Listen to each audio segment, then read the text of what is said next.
Hello, hello, and welcome to the latest episode of the Xbox Corner. I am CMoney, and I am joined by the always lovely Doodle. What is up, everybody? Thank you so much for rocking with us today. Oh man, we have some awesome news that we wanted to share, and we felt like it was important enough to make a video about it. So, as you guys know, there was this pretty big layoff situation that happened at Microsoft and Activision Blizzard and Bethesda and Xbox. They ended up letting go about 1,900 staff, and they went ahead and had Mike Ybarra also leave. Okay, so he was part of that 1,900, and again, that was approximately 8% Approximately, yes. of the total employees at the game I love studios that for you said Xbox. that. See, because 8% overall, a lot of times this sounds as if it was just ABK, but it is Oh, not. 8% of It's all. throughout. Yes, so it's the 22,000 employees that they have in the gaming division. But Mikey Barrow was one of the ones who left. It was a shock, right? People didn't expect it. But clearly, this has been something that has been in the works probably since they closed, because lo and behold, we just had the announcement that Mikey Barrow was leaving, and now we have the replacement. I don't know.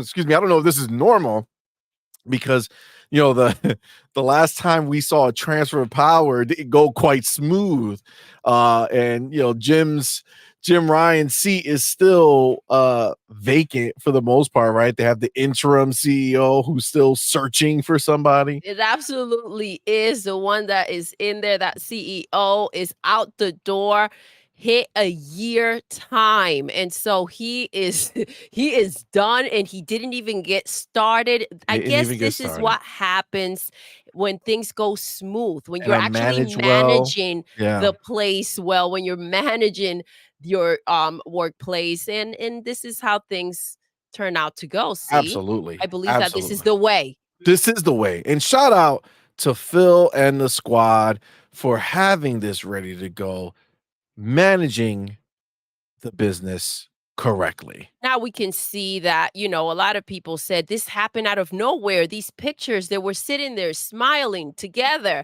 What went wrong? I mean, he had to know that this was coming. These pictures were just extra cheesy to make sure that nothing was leaked, Yeah, nothing for was sure. off. Or October 13th, Friday, October 13th is his nightmare day as well. 'Cause he's like, "Yes, we close." And they're like, "Mike, I Not need you to you. come take a seat at the office. We got a conversation with Matt Booty that you need to have." No, no. So he was replaced. Okay, we have heard a lot of stories. Word on the street was that the dude was toxic. He created a toxic environment at Activision Blizzard, or at Blizzard specifically. And I guess people wanted him out, and they had a replacement ready to go, and they went with none other than the person who was in charge of Call of Duty, the biggest game in the gaming industry. And that person is Johanna Faries. And she is now the new president of Blizzard Entertainment. Absolutely. Well deserved. I mean, come on, Call of Duty. This is the new standard now for all of the games coming out from Blizzard. And I'm excited. I'm freaking pumped. Yeah, it's exciting. It looks like, she's going to bring her expertise that she has from managing the day-to-day of Call of Duty, right? And bringing it here, and going ahead and shaping these people up, because listen, their last game just got canceled, Yes. right? So obviously they need something to keep them in line, and that person, someone to keep them in line, and that person is going to be Johanna Faries. And It's very exciting. I'm a strong believer that you keep it in the house, right? Absolutely. You go ahead and move people up, and instead of bringing someone new in that hasn't been 100% working in agreed. there and putting in the time and the energy, or knows how things move around there. Absolutely. So she's going to be coming in, and she went ahead And Blizzard announced her right on the 29th.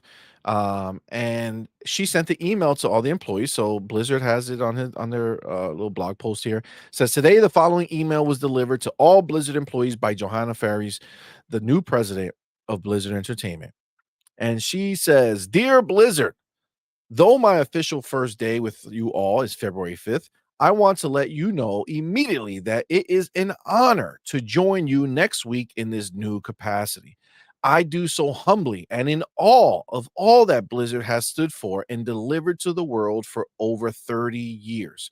Today also brings some mixed emotions. The loss of talented teammates in recent days is hard to hold side by side with the immense excitement I feel about joining Blizzard and building on the momentum you've created for Blizzard's next chapter.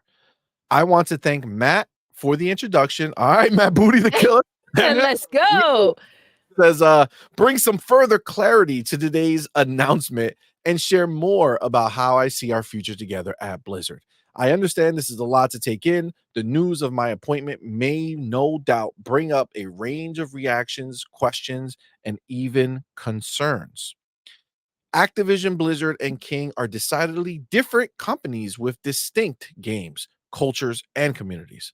It is important to note that Call of Duty's way of waking up in the morning to deliver for players can often differ from the stunning games in Blizzard's realm, each with different gameplay experiences, communities that surround them, and requisite models of success.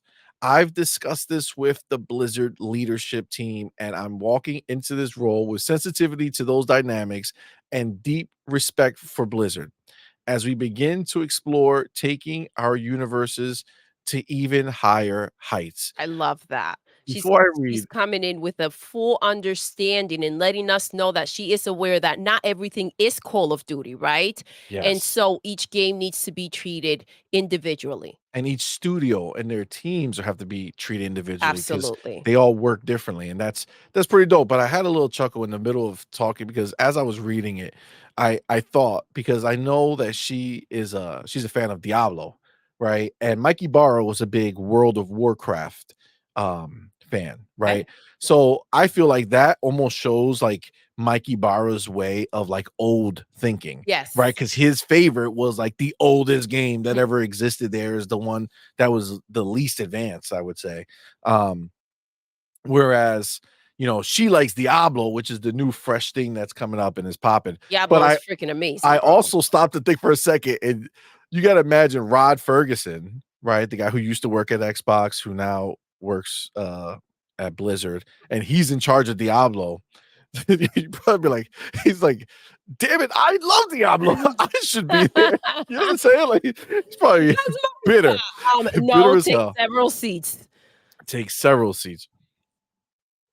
All right. So she says, I am committed to doing everything I can to help Blizzard thrive with care and consideration for you and for our games, each unique and special in their own right.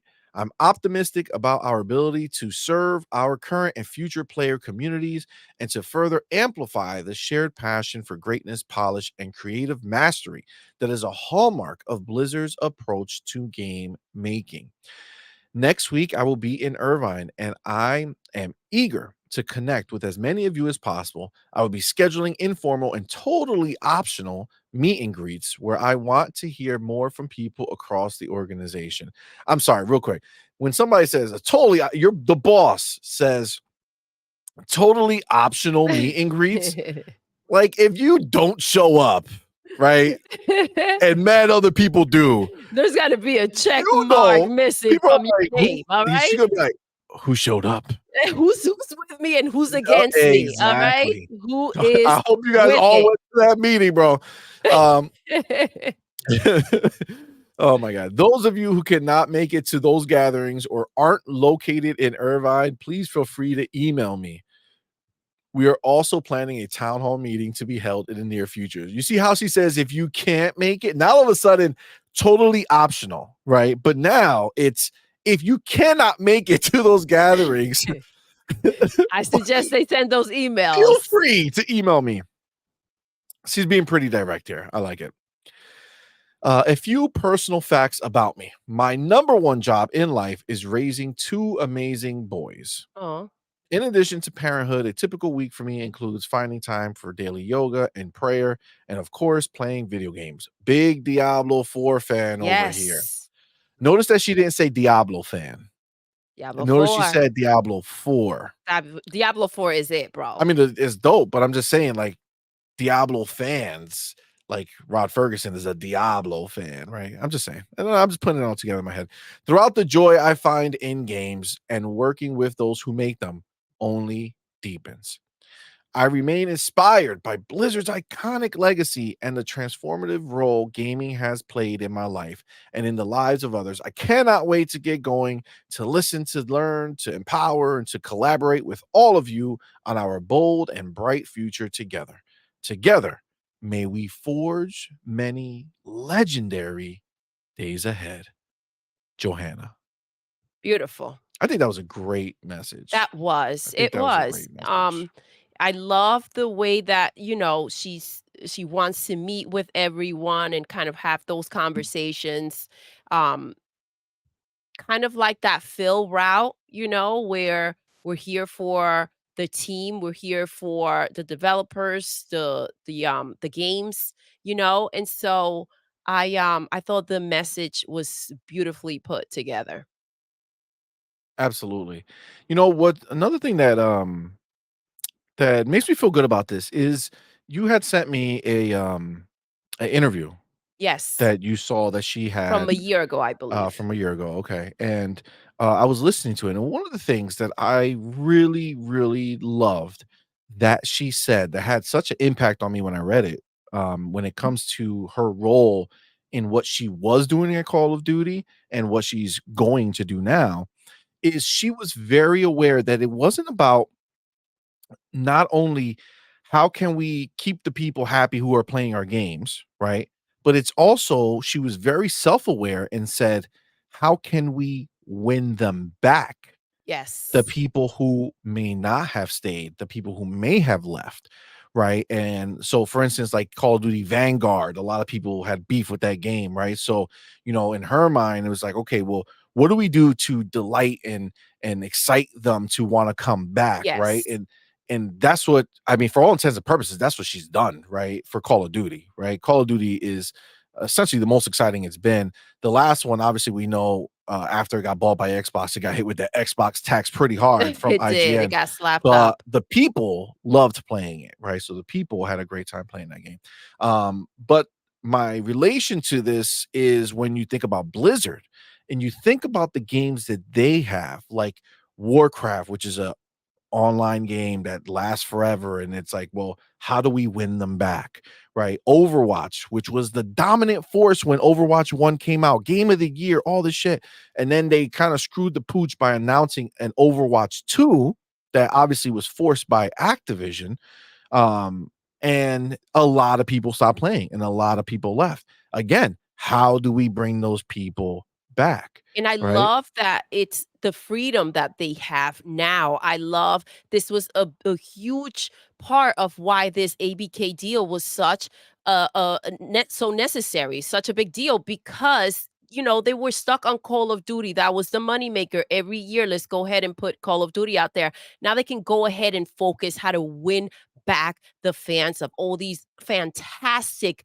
other games that they could not focus on and go ahead and polish as they needed to so that they can continue with that franchise. And I agree with you. It's very important that these moves are made and that these changes are made so that Blizzard can move forward to the best of its ability for the consumers.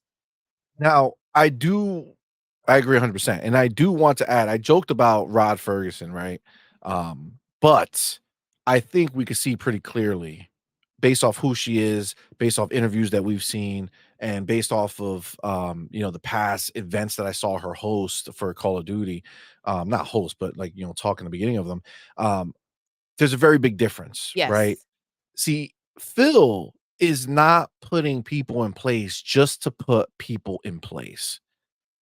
He's hiring killers.